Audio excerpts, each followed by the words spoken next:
সেটার ফলাফল নির্ধারিত, কিন্তু আপনি কোনটা করবেন সেটা সম্পূর্ণ আপনার ইচ্ছার উপর নির্ভরশীল। আপনি যে কোনো একটা বেছে নিতে পারেন। এটাই হলো মানুষের ইচ্ছার স্বাধীনতা। আল্লাহ এখানে আপনাকে কোনো জোর করবেন না।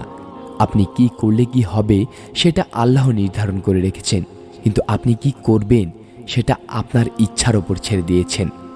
তবে এখানে একটা কথা রয়ে যায়, আল্লাহ সর্বজ্ঞানী এবং তিনি ভবিষ্যৎ জানেন, এবং তিনি এটাও খুব ভালো করে জানেন যে আপনি কোনটা চুজ করবেন বা আপনি কোনটা বেছে নেবেন এবং তার পরিণতি হিসেবে আপনি কোথায় যাবেন।